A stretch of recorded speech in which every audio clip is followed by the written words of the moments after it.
Assalamualaikum warahmatullahi wabarakatuh. Perkenalkan, nama saya Eli Indawati. Saya mahasiswi dari Universitas Muhammadiyah Surabaya. Pada kesempatan kali ini, saya akan menyampaikan gambaran ekonomi di Indonesia terkait dampak perekonomian di dalam bidang retail di Indonesia akibat pandemi COVID-19 ini.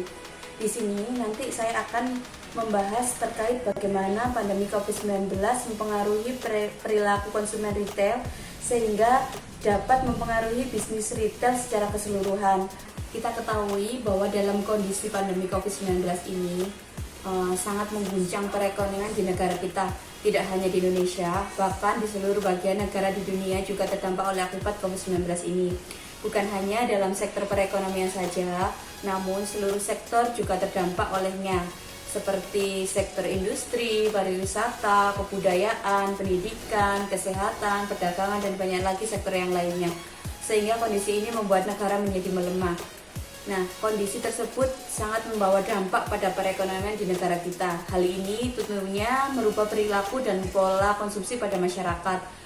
Beberapa masyarakat pola hidupnya jauh lebih teratur. Konsumen mengubah perilakunya menjadi lebih baik dengan berhemat untuk dapat bertahan hidup. Namun, dalam pandemi COVID-19 saat ini, banyak aturan pemerintah terkait protokol kesehatan untuk pencegahan penularan virus tersebut, yaitu seperti diberlakukannya wajib pemakaian masker, cuci tangan yang teratur, pemberlakuan jaga jarak, dan pembatasan jam keluar rumah. Nah, sehingga dalam hal ini masyarakat menjadi jarang keluar, kecuali jika ada keperluan yang benar-benar mendesak. Selain itu, juga diberlakukan penutupan tempat usaha dan pembatasan jumlah karyawan yang masuk kerja. Banyak karyawan atau buruh yang dirumahkan dan bahkan mengalami PHK secara sepihak dikarenakan pandemi ini. Oleh karena itu, hal ini menjadi berdampak pada penghasilan masyarakat sehingga menyebabkan daya beli masyarakat menjadi menurun. Tentunya hal ini membawa dampak pada sektor retail. Tidak hanya retail besar yang menjadi korban, namun retail kecil pun juga mengalami penurunan daya beli masyarakat. Masyarakat mengalami kekhawatiran yang berlebihan, sehingga muncullah fenomena konsumsi yang tidak wajar pada beberapa kebutuhan pokok, yaitu dengan cara menandon barang-barang pokok secara berlebihan. Selain itu, masyarakat menjadi terpusat pada kebutuhan bahan pokok, alat kesehatan, dan alat kebersihan. Sedangkan pada sektor lainnya seperti pakaian, perangkat elektronik, dan peralatan kosmetik menjadi sepi pelanggan. Hal ini terlihat pada sepinya pengunjung pada pusat-pusat pembelanjaan. Namun seiring dengan berjalannya waktu, pemerintah juga memberikan kebijakan-kebijakan serta subsidi bantuan kepada masyarakat dalam bentuk bantuan langsung tunai atau biasa disebut BLT bagi pelaku usaha mikro, kecil, dan menengah. Adanya program Kartu Prakerja hingga bantuan subsidi upah atau BSU bagi para pekerja swasta dan pegawai honorer dan ASN dengan gaji di bawah 5 juta rupiah. Bantuan ini ditujukan kepada masyarakat agar perekonomian bisa meningkat dan berangsur membaik. Kemudian dari pihak retail juga banyak melakukan improvement pada usahanya agar dapat lebih menarik dan juga mengembangkan perusahaan retailnya sesuai dengan kondisi masyarakat saat ini.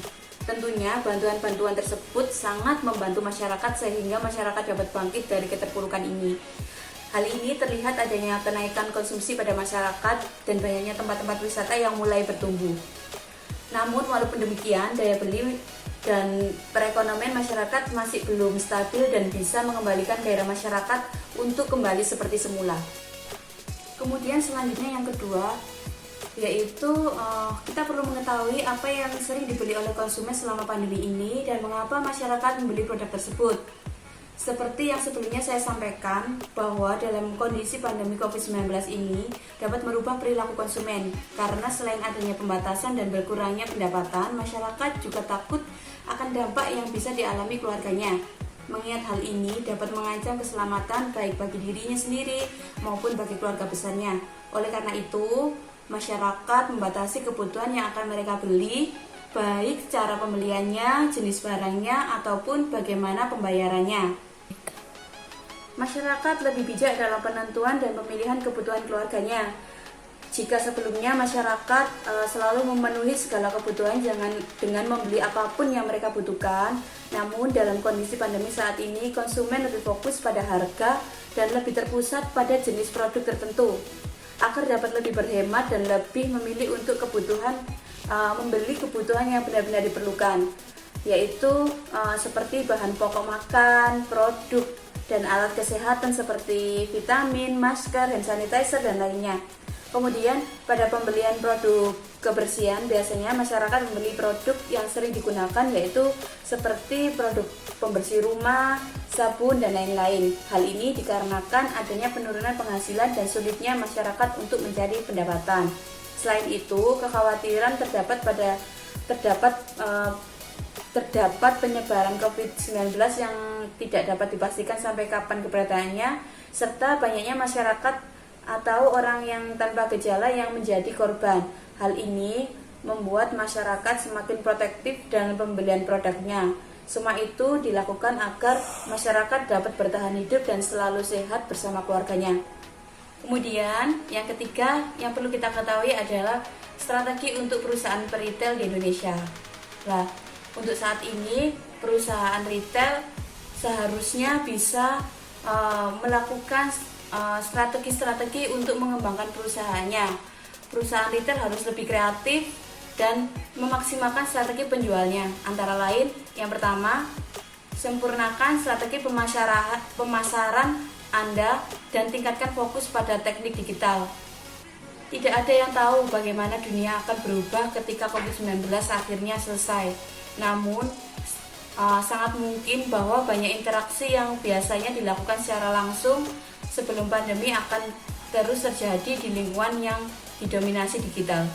Dengan pemikiran tersebut, menggerakkan keberadaan online yang kuat dan infrastruktur digital sekarang akan membangun keuntungan di masa depan, yaitu banyak strategi-strategi online yang bisa dilakukan dengan cara memberikan potongan harga, diskon, pemotongan ongkos kirim, dan banyak lagi yang lainnya.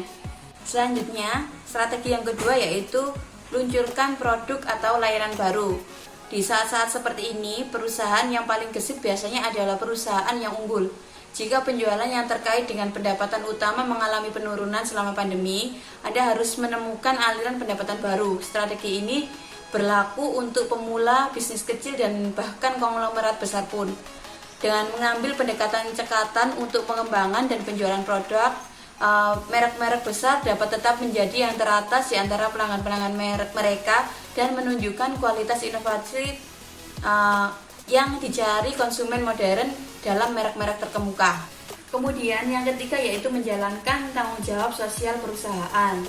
Sebelum pandemi, para pemimpin bisnis dan pemasaran sudah mencari cara untuk memenuhi permintaan yang terus meningkat di antara konsumen dan investor untuk inisiatif tanggung jawab sosial perusahaan atau biasa disebut CSR. Namun, kegiatan CSR harus lebih dari sekedar taktik pemasaran. Konsumen menuntut orisinilitas, terutama generasi muda, dan untuk saat ini dengan mendukung upaya bantuan COVID-19, baik dalam upaya lokal maupun global, sebuah brand akan menjadi lebih unggul. Nah, laporan tanggung jawab sosial perusahaan menyatakan bahwa 70% konsumen lebih cenderung melakukan permintaan dengan perusahaan yang berkomitmen untuk memerangi masalah sosial, ekonomi, dan lingkungan. Kemudian untuk yang keempat yaitu strateginya harus kita arahkan bisnis selaras dengan kebutuhan pelanggan. Meskipun Anda tidak menjual produk kesehatan, Anda memiliki banyak peluang untuk menciptakan interaksi yang bermakna dengan pelanggan di masa ini. Anda harus menjaga jalur komunikasi terbuka dan mengartikulasikan dengan jelas bagaimana bisnis Anda merespon dan beradaptasi dengan tantangan yang ditimbulkan oleh virus corona ini. Beritahu pelanggan Anda apa yang Anda lakukan untuk menjaga karyawan tetap aman dan apa yang Anda lakukan secara berbeda sekarang karena segala sesuatunya berbeda. Layanan pelanggan yang hebat selalu memisahkan perusahaan terbaik dari yang lain. Selanjutnya, yang terakhir, yang kelima yaitu kita harus menjalankan strategi yaitu utamakan kesejahteraan pekerja Anda. Perusahaan yang tak terhitung jumlahnya telah dipaksa untuk memberhentikan staf, membatasi jam kerja atau membuat keputusan keras lainnya untuk bertahan hidup.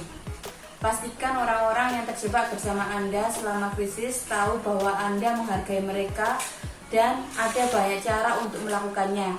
Sediakan layanan kesehatan mental gratis kepada anggota staf yang tiba-tiba merasa kewalahan di tengah ketidakpastian yang belum pernah terjadi sebelumnya. Mengutamakan karyawan Anda sekarang dapat membantu menumbuhkan budaya perusahaan yang diperkuat oleh kesulitan daripada budaya yang layu ketika akan menjadi lebih sulit. Demikian yang dapat saya sampaikan terkait ulasan dampak perekonomian pada kondisi pandemi COVID-19 ini. Semoga kita semuanya selalu dalam keadaan sehat, tetap semangat, keep health and safe. Saya akhiri, terima kasih banyak dan wassalamualaikum warahmatullahi wabarakatuh.